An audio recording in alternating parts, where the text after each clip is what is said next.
pessoal, eu sou Carla Almeida, do Fórum de ONG AIDS do Rio Grande do Sul, e este é o podcast Mulheres Liderando Rumo a 2030. Esse material foi produzido através do edital de seleção de projetos da sociedade civil do Grupo de Trabalho da Sociedade Civil para a Agenda 2030, através da Gestos, Soropositividade, Comunicação e Gênero. Esse programa é um espaço para a gente conversar sobre a Agenda 2030 e a relação dela com feminismos, empoderamento e ações voltadas para o universo da saúde pública e dos direitos humanos. Neste programa, Mulheres Liderando, nós vamos tratar de questões que juntam política, saúde pública e o enfrentamento do machismo e do preconceito. O programa vai discutir, entre outros pontos, os avanços das pautas trans nos diversos setores da sociedade e, paradoxalmente, o crescimento da violência e da exclusão. Também vamos abordar as temáticas relacionadas à prostituição, fazendo uma análise histórica da organização do movimento de prostitutas no Brasil e no mundo, responsável por diversos avanços, mas que também, igualmente, convive com preconceito e a violência como temas constantes neste universo. E para falar desse tema tão importante, nós temos aqui conosco a Soila. A Soila é prostituta, há mais de 42 anos exerce essa profissão e é coordenadora do NEP, Núcleo de Estudos da Prostituição. Olá. Tudo bom, Soila? Olá, pessoal. Olá, Carla. Olá, Natasha. Olá, Cléo. A todas e todos que estão te escutando. Obrigada por ter vindo, obrigada por ter aceito o nosso convite, Soila. Nós temos também a Natasha. A Natasha Ferreira é uma mulher travesti e foi eleita agora vereadora de Porto Alegre. Oi, Natasha. Oi, galera. Tudo bem? Coisa boa. Tá aqui entre as nossas e os nossos também. Bora aqui fazer um podcast babado. Oba! Já gostei. E a nossa terceira convidada para completar esse trio babadeiro é a Cléo Araújo, presidente da ONG Construindo Igualdade de Caxias do Sul e da Rede Nacional de Travestis, Transsexuais e Homens Trans que convivem e vivem com HIV e AIDS, além de ser vereadora suplente na cidade de Caxias do Sul. Tudo bom, Cléo? Tudo bem, Carla. Tudo bem, menina, Soila, Natasha. Parabéns pela votação, Natasha. É importante a gente derrotar o fascismo por nossos corpos. Então, parabéns. Então, gurias, já que a Cléo iniciou, assim, a ideia é a gente fazer... Eu queria trazer uma questão para vocês, né? Que é que a gente tem acompanhado aí nos últimos anos, que os avanços das pautas trans, eles são visíveis para todos os lados, né? A gente vê aí nas novelas uma maior representatividade política também. A gente tem pessoas trans, mulheres trans especialmente, dentro do Congresso Nacional, agora daqui em Porto Alegre, dentro da Câmara de Vereadores e em várias outras câmaras legislativas, né? As trans estão mais presentes também, os trans nas universidades, nas famílias e na sociedade em geral, né? Mas isso, de fato, não impacta nos dados da violência. Então, não impede que a violência e a exclusão ainda coexistam com esses avanços fortemente, né? Em 2023, a gente teve 155 mortes de pessoas trans no Brasil, sendo 145 casos de assassinato e 10 pessoas que cometeram suicídio após sofrer algum tipo de violência ou assédio, né? Ou devido às questões que se relacionam com a invisibilidade e o estigma da transexualidade. O número de assassinatos esse ano aumentou 10,7% em 2023, né, que são os dados desse ano, 10,7% em relação a 2022, quando houve 131 casos de assassinatos. Da mesma forma, a gente percebe que a organização dos movimentos prostitutas foi responsável por muitos avanços, né, Soila? Mas o preconceito e a violência ainda são temas constantes nesse universo. Queria que vocês me falassem um pouquinho sobre isso, assim, né? Como é que vocês veem isso? No município de Porto Alegre também, Soila, tem um estudo da URGS que investigou 12 relatos de feminicídios ocorridos com prostitutas e identificados entre 94 inquéritos policiais referentes a assassinatos de mulheres, disponibilizados pela Delegacia de Homicídios do município. Então, assim, como é que vocês veem essa questão que, ao mesmo tempo, é, no mínimo, intrigante, né? De que a gente tem uma agenda de direitos que avança, embora avance lentamente, mas a gente continua convivendo fortemente com a violência. Para começar a falar sobre isso, eu queria ouvir um pouquinho a Natasha. Bom, então, eu acho que aqui a gente tem a gente tem basicamente que é um exemplo pedagógico, né? De que a violência, né, sei lá, ela é contra as mulheres no geral. Porque esse dia eu vi eu acho que foi um Twitter até, de perfil de uma travesti também bem ativista, ela é de São Paulo, e ela falou: para cada mulher trans eleita, a gente tem quase 40 mortas. Né? Olha como isso é forte, né? Para eleger 40 basicamente, que morrem pelos crimes de ódio, né?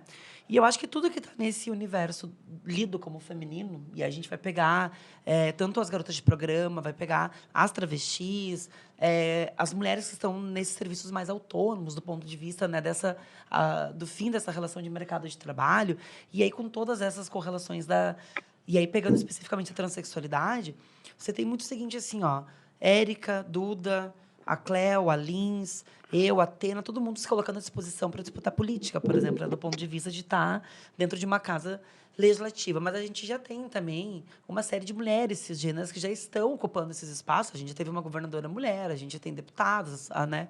A candidata prefeita aqui em Porto Alegre foi mulher também. Mas os números de feminicídio também aumentaram para as mulheres cisgêneras, né? Então, percebam que o nosso espaço, né, ou mesmo que ocupe espaços, a violência ela segue. Porque a violência, a raiz dela não é em si a política representativa. Né? A raiz dela é cultural, basicamente. Né? É a criação, é quem faz chá de revelação, dizendo que é menino, que é menina, que cumpre papel, que a submissão da mulher. Então, tudo que é feminino se encontra nesse lugar de violência. Inclusive, a violência política de gênero ela é muito presente, né, para quem é militante de movimento social, desde a quem preside o país, como foi o caso da Dilma Rousseff. Né? A gente precisa lembrar, quando a Dilma aumentou em 20 centavos lá a gasolina, botaram ela de perna aberta. Né? Ou seja, a violência contra as mulheres é muito grande. E isso derruba a tese do feminismo radical, que diz que as travestis não têm leitura, né, digamos que de mulheres na sociedade. Porque, bom, a violência que eu sofro, as grandes ameaças que eu tenho, é de estupro, amplamente de estupro, né?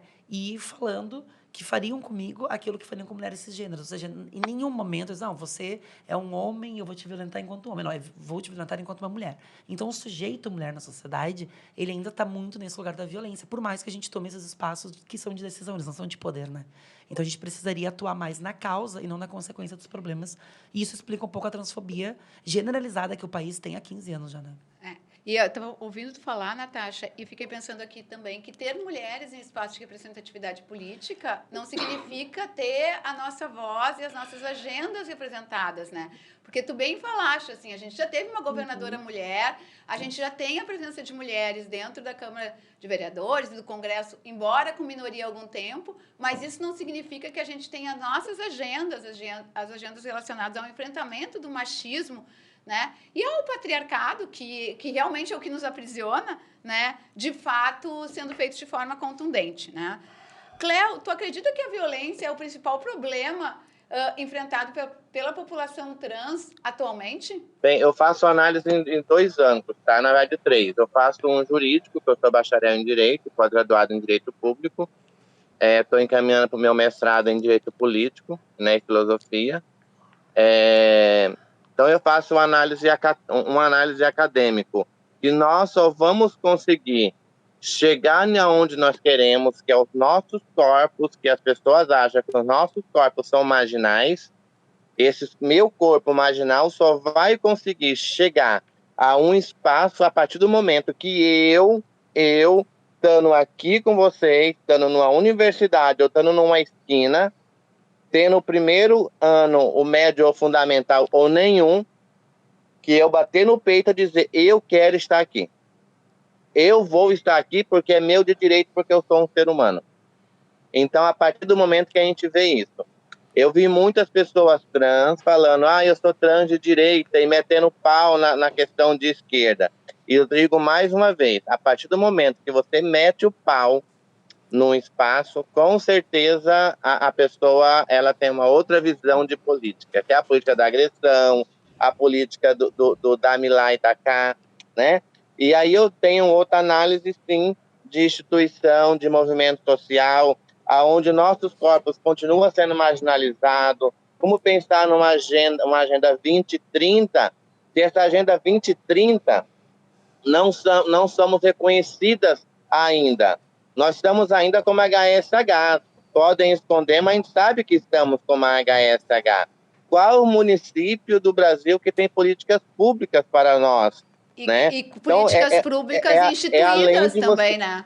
Porque a gente viu, por exemplo, agora aqui no Rio Grande do Sul, com o advento da enchente, né, das inundações, que as políticas voltadas para a população trans e travestis, elas foram as mais impactadas e tiveram seus serviços também a reabertura postergados. A gente viu isso nos ambulatórios trans, né? Foi a última política, os últimos serviços que pensaram, né, em restabelecer. Então, isso também fala muito de que lugar tem esses corpos e as pessoas trans dentro das políticas públicas nos municípios e no estado. Isso você enxerga aí na capital, Carla. Você imagina no interior, Claro, muito da onde eu pior. moro.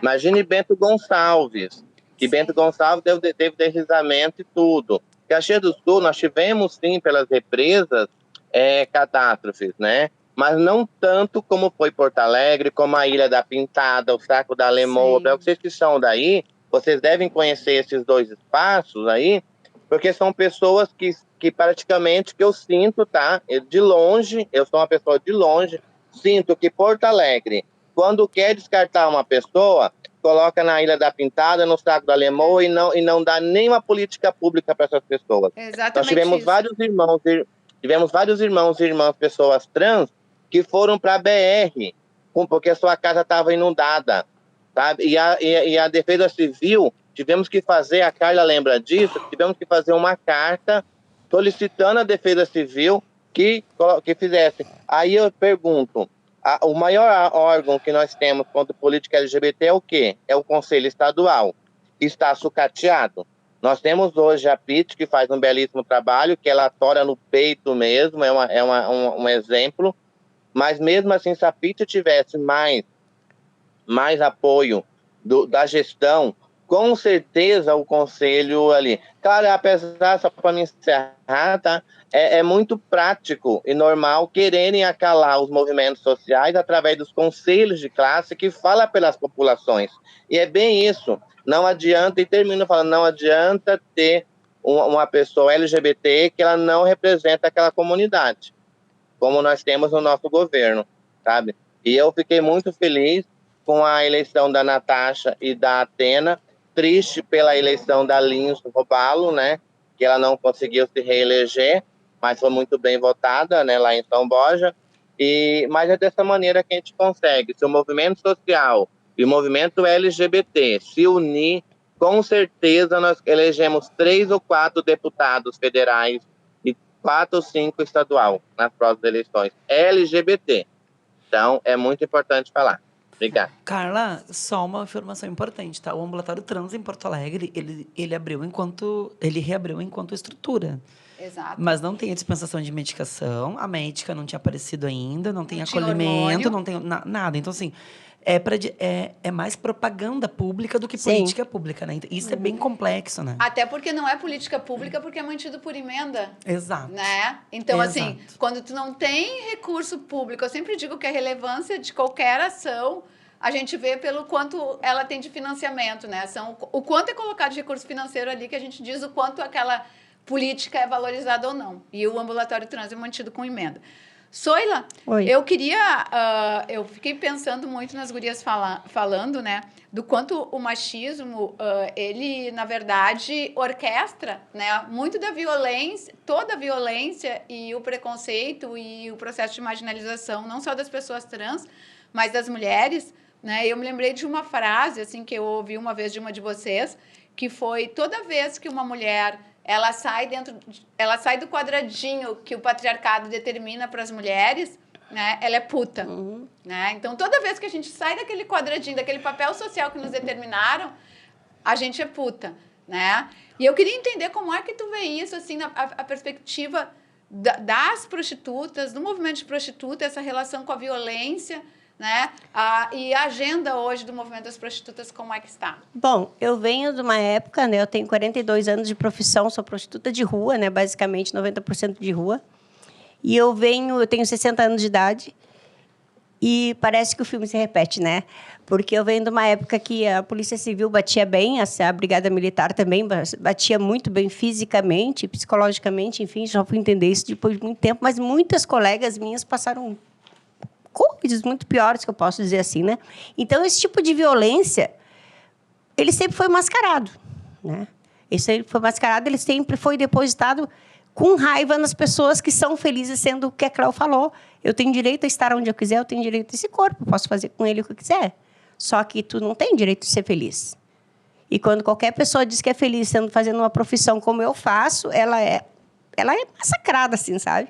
Então, é uma raiva que a sociedade tem, apesar de usufruir de muitos espaços de prostituição, de usufruir de nosso conhecimento, né? De não entender, porque, sim, existe a violência. Claro, não estou dizendo que não, né? Mas o nosso trabalho, ele é respeitado por esses homens porque a gente sabe se impor com eles, porque a gente conhece um pouco mais desse lado mais psicológico, vamos dizer assim, desse ser humano, homem que faz horrores em casa e na nossa sala soa que nem um bebê. Uma cadelinha, né? Vamos dizer assim, uma coisinha assim que tu pode fazer com ele, que pode manipular esse homem. Em casa ele não é assim, em casa ele é machista, né? Então ele tem que botar essa raiva para fora em alguém, né? Em quem é que ele vai botar? Nas suas mulheres, né? E nós que somos mulheres também, antes de sermos qualquer tipo de profissão, a gente é mulher, a gente é mãe, a gente é avó, enfim, né? Então eu acredito muito que essa violência também ela vem assim, ela se expressa de todas as maneiras contra as mulheres, contra as trans na rua, porque nós estamos mais vulneráveis. Nós estamos expostas ali no nosso trabalho, às vezes 6, 8 horas por dia, né? Às vezes até mais. Mas essa cultura também a gente tem que começar de um trabalho na escola bem antes, assim, porque isso está sendo reproduzido há muitos anos a mesma coisa, sabe? Então a gente tem que tentar, né, reverter esse quadro para que a gente não sofra tanta violência como a gente sofre até hoje, né? Eu estava olhando aqui um pouco mais as informações desse estudo da URGS, né, que investigou 12 relatos de feminicídio ocorridos com prostitutas, né, e estava vendo um pouco como é que eles foram classificados. Então, esses feminicídios foram classificados segundo 3 categorias: crimes de miséria, pois todas essas mulheres mortas, elas eram muito pobres, né, crimes de ódio, nos quais houve estupro, mutilações, tortura e uso extremo de instrumentos letais, e crimes sexuais, nos quais também houve violência sexual, né?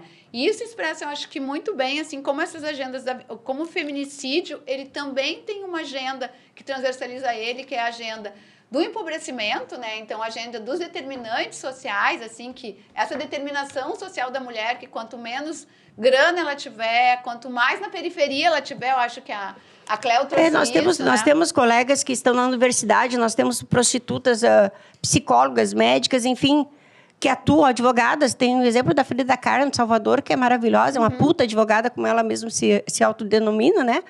Então, não é permitido para nós estudar e ser prostituta. Não é permitido para nós... uma prostituta saber ler e pensar... Que absurdo! Gente, sabe? Então, é o cúmulo. Então, isso também é uma coisa que nós, através do nosso movimento de prostitutas, que está fazendo 35 anos esse ano, ele vem atrás disso. E o NEP, ele atua dessa maneira, tentando dizer para essa mulher, para essa cidadã, sabe, que ela pode fazer o que ela quiser. Ela pode continuar na profissão, se ela gostar do que ela faz, e estudar e fazer da vida dela o que ela quiser.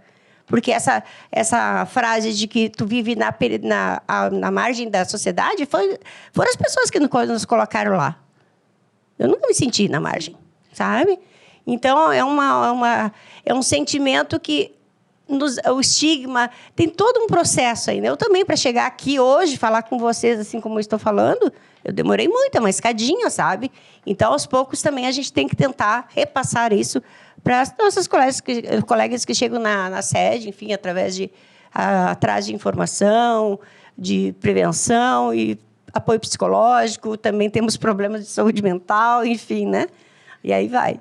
E tem uma agenda de moralidade também, né? Que leva, inclusive, por vezes, o movimento feminista a ver as prostitutas como pessoas a serem resgatadas de um lugar. Sim. Como assim, sei lá, parece aquelas coisas meio missionárias, né? Assim, tipo assim, nossa, a gente precisa tirar elas da esquina urgente. Não, e a gente elas estão também... em sofrimento. Mas quem disse se a gente nem ouviu? Não, se mas a gente comunicou? Quem disse que elas estão em sofrimento, né? Nós fazemos esse discurso também porque essa gente é chata, cara. Entendeu? A verdade é essa. Exatamente isso. Sabe? A gente faz... tu vê, a gente faz isso porque é chato pra caramba. Porque olha, eu tô na rua há muito tempo. É sempre o mesmo discurso. Querem me salvar. Mas do quê, gente? É o discurso socialmente aceito, né? Então, para se livrar... Então a gente aceita que a pessoa vai embora de uma vez, acaba Eu com essa sempre olho porcaria, os sabe? passarinhos presos em gaiola, dizendo que os livres estão dizendo, olha lá, vamos tirar aquilo lá, porque a liberdade assusta, né? Então, uma vez eu escutei, há anos atrás, acho que foi até na PUC, uma teórica feminista, acho que foi até a Joana Búrigo, se eu não me engano. A Joana disse assim, qual é a diferença de uma garota de programa que está na quadra, na batalha, de uma filha de uma família rica, que é condicionada a casar com um homem rico, né? Ou seja, é um casamento arranjado para ela ter uma vida boa. Ela vai viver a vida toda dela infeliz, ela não quer aquilo ali por um status financeiro. E essa legitimação de matar mulheres em situações, né, que o Estado não reconhece, que é a prostituição, as travestis, pessoas negras e pobres, essa é uma agenda que legitima homens a torturarem mulheres e matarem, porque sabem que a impunidade existe. A mesma Joana Búrigo diz que o patriarcado é um sistema multifacetado de proteção do homem cis hétero branco, né? Exato. Aí mata tudo. Ô, gurias, e eu queria perguntar para vocês, assim, a gente também não pode esquecer, né, que apesar da gente estar aqui com a Natasha, com a Cleo, com outras tantas mulheres cis e trans que têm um compromisso com a nossa agenda, com uma agenda dos feminismos, né, dos direitos das mulheres, a gente também tem um crescimento aí muito robusto das pautas fundamentalistas e conservadoras dentro do Congresso Nacional e dentro dos nossos próprios espaços legislativos, né, tanto em nível municipal quanto em nível estadual.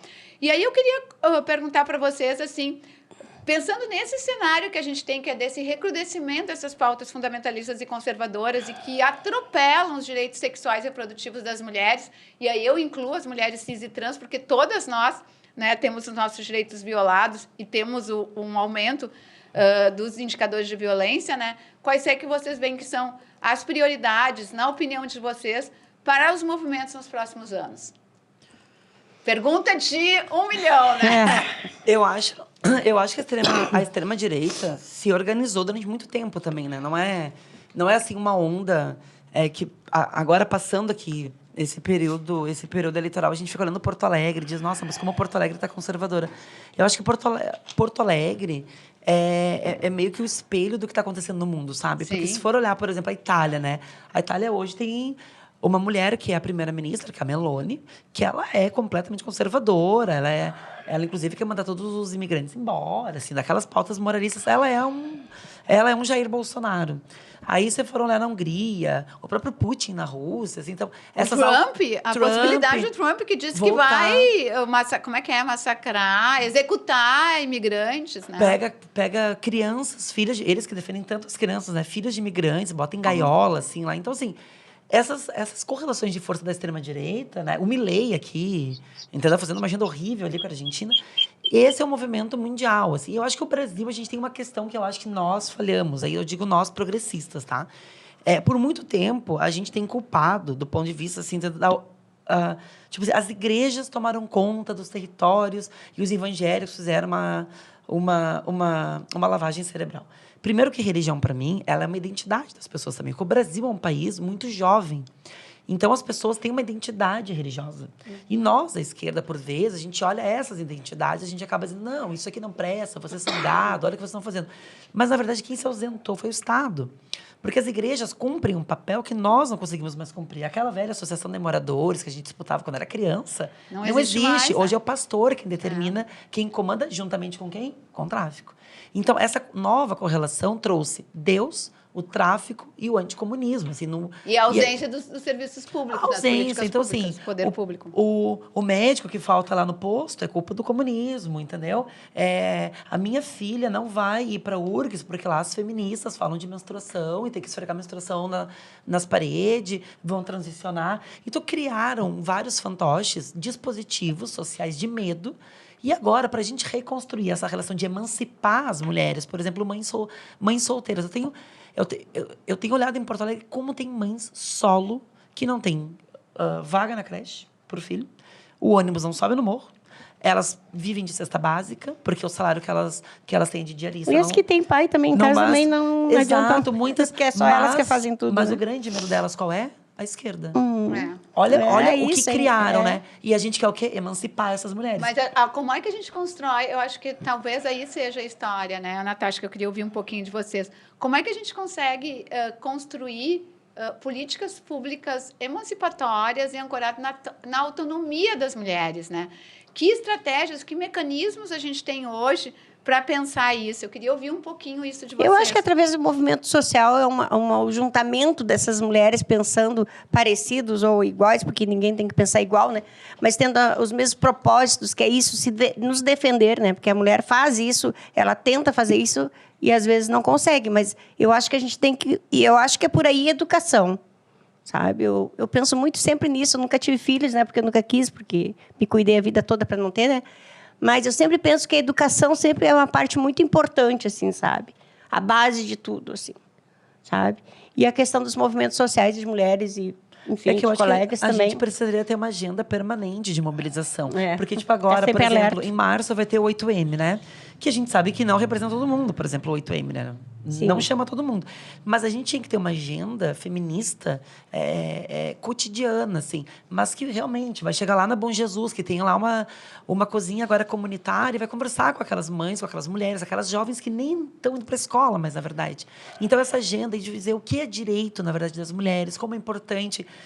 Eu não lembro quem fez na Assembleia o machistômetro. Ah, sim, eu lembro. Não lembro qual foi. Eu acho que Foi acho o que foi mandato. eu acho que foi o Primeiro mandato foi da Manuela. E depois eu acho que foi da Luciana Da Genro. Luciana, isso. É. E aquilo ali é um troço tão básico, porque as gurias começam a olhar e dizer, nossa, eu não sabia que isso aqui era violência, né? Quando o homem grita comigo dentro de sim. casa, porque eu achei que meu namorado gritar comigo é normal e bater a porta é normal. Não é normal. Dizer para eu tirar o botão vermelho. Exato.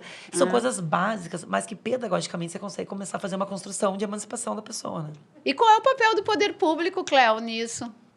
O papel do poder público é muito importante, é pensar nas políticas públicas e nos empoderar. O que eu falo nos empoderar é nesse sentido. Você me fez lembrar, e as meninas falando aí, que no período da pandemia, um mês antes da pandemia, eu atendi uma senhora aqui na ONG, né?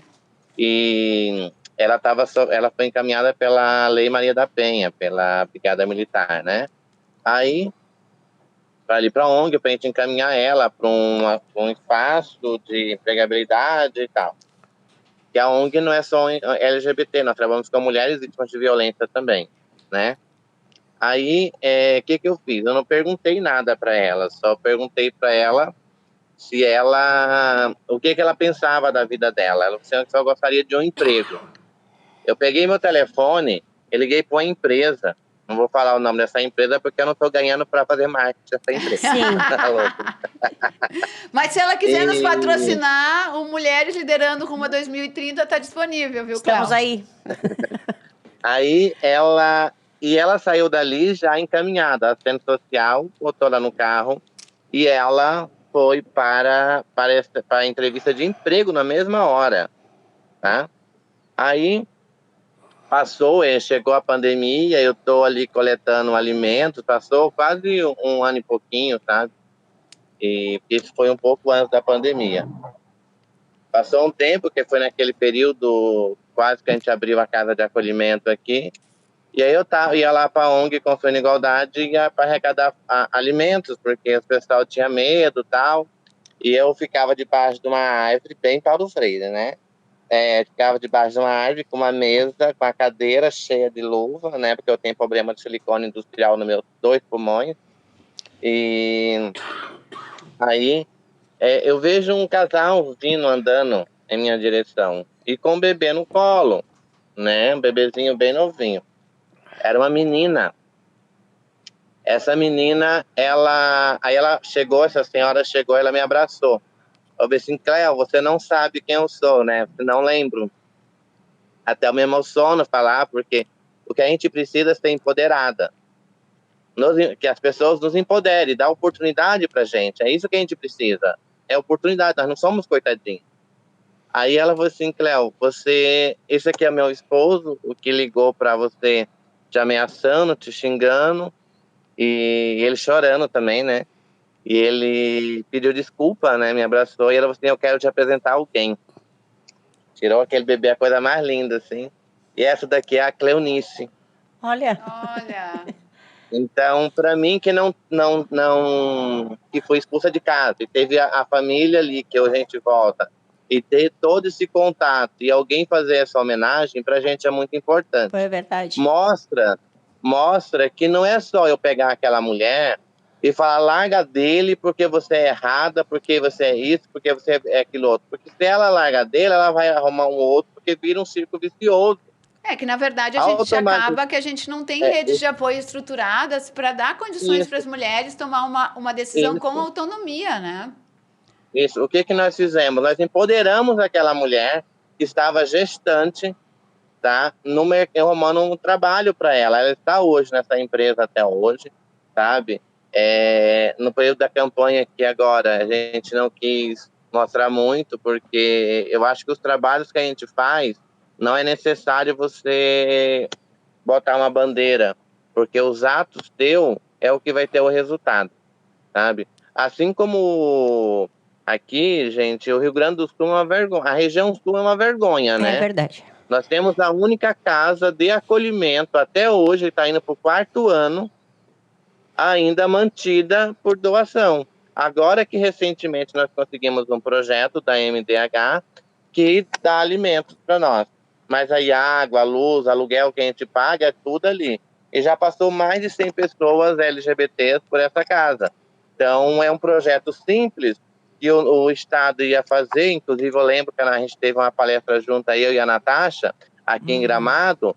Aí inclusive parece que essa casa ela gongou, né, Natasha? Porque eu não vejo mais nada dessa casa. Rezo muito a você e peço muito proteção a você, porque você vai enfrentar um desafio muito grande em Porto Alegre, mas eu gostaria que você fosse fiscalizar se existe realmente essa política pública. Nós precisamos de espaço de acolhimento e dar segundas oportunidades para nós. E essa casa, ela poderia ser. E eu não sei se funciona, né, Natasha? Não sei como é Vou que ela está hoje. pedir Eu sei que está em Porto Alegre. em janeiro eu vou pedir as providências, porque eu quero saber quanto tem de orçamento, aonde está sendo executado, e quero saber qual é a relação daquela casa, né? Porque também ficou uma coisa meio solta aqui, porque depois aqui das eleições a casa acabou, né? Então, Eu acho que, mas um pouco do relato assim que a Cleo traz, né, me faz, acho que é importante a gente pontuar primeiro o desmonte, né, ou a fragilidade das redes de proteção de mulheres, né? A gente tem, mesmo para mulheres cis vítimas de violência, uma rede de proteção que é totalmente desmontada e fragilizada, né? A gente sabe dos desafios de incluir as mulheres trans também nessas casas, né? O quanto é desafiante, e a gente não tem uma estrutura também de acolhimento e de proteção para as mulheres trans, né? Então, acho que a gente tem aí uma questão muito grande, que é aonde o poder público poderia estar segurando o direito das pessoas e a proteção das pessoas que são violadas, inclusive transforma essa violência numa violência institucional, né? Porque a partir do momento que o poder público não tem política de acolhimento e de proteção para essas pessoas, é uma violência institucional, a gente não consegue avançar, né? Em como trabalhar o enfrentamento dessas violências, né? Que tem como marca as violências de gênero. e a gente tem alguns desafios que eles são bem, assim, digamos que primários, né? Porque a gente tem uma delegacia de combate à intolerância em Porto Alegre que ela fecha na sexta-feira e abre na segunda. Exato. Ou seja, assim, sabe? Não, daí tudo para no fim de semana. Exato, então, tipo assim, ó, e eu fico pensando, gente, mas como que a gente não consegue, né, construir para que seja o final de semana todo, que a equipe seja dobrada, então, do ponto de vista de ser 24 horas, porque as maiores violências são na madrugada. Exatamente, fim Como de que semana. na madrugada uma travesti toma uma garrafada na cabeça de um cliente que não quis pagar, ou toma uma facada de um cara também que não quis pagar, ou uma GP que tá ali, que é cisgênero também, e aí é acolhida pela travesti, mas aí a delegacia não está aberta, e aí vai em uma delegacia que não tem o preparo para acolher, ou seja, eu Mas a gente conheço deveria várias. ter as delegacias das mulheres acolhendo essas demandas, né, Mas Natasha? aí tem um protocolo atrasadíssimo aqui no Pois é. Estado, que cada um, que era do governo Tarso, que dizia que sim, e depois do Tarso acabou. A questão toda nós precisamos começar a garantir o básico, porque se a violência é o principal problema, quem nos acolhe hoje não são, né? O Estado, ele tem digamos que um acolhimento 70%, assim, sabe? Não, é uma coisa, existe, encaminha, mas tem uma delegacia que não abre final de semana, entendeu? Se a gente vai, dependendo da violência que a mulher cisgênera sofre, ela chega em uma delegacia só de homens, por exemplo, Exato. também, né? Então, assim, olha o desmonte. E na pandemia, rapidamente, só para vocês lembrarem, teve uma política terrível do governador, que foi as máscaras roxas na farmácia, vocês não vão lembrar. Que tu chegava nas farmácias e a mulher que tinha sido vítima de violência pedia uma máscara roxa. Isso eu achei uma coisa tão absurda. Absurda mesmo. Isso era Ministério Público. Porque como é que uma mulher que já foi vítima de uma violência vai chegar numa farmácia que tem pessoas ali dentro e me dá uma máscara roxa? Aí a pessoa chama a polícia, justamente a brigada militar. E se ela foi violentada por um brigadiano? Você faz o quê? Então, assim, olha como o desmonte, quando mulheres não pensam a política de mulheres, acaba Eu nisso. ia falar isso, a partir do que a gente constrói essas políticas, né? Quais são os parâmetros e quem são as pessoas que se debruçam sobre essas políticas, né? E isso, mais uma vez, a gente acaba entrando na questão da importância da representatividade, não da representatividade só de ter uma pessoa trans ou ter uma mulher dentro desses espaços de construção de políticas públicas, mas ter pessoas que são comprometidas com uma agenda de direitos, né? Gurias, eu queria agradecer muitíssimo vocês, assim, foi uma delícia fazer esse bate-papo com vocês. Nós certamente poderíamos ficar o resto da tarde aqui. Vocês trouxeram ótimos pontos, assim, que são especialmente importantes para que a gente possa refletir, né, sobre quais são as possibilidades quais são as nossas potencialidades e quais são as barreiras que a gente tem que enfrentar ainda e transpassar para conseguir transpor, né, todos esses desafios que as violências de gênero nos traz, né?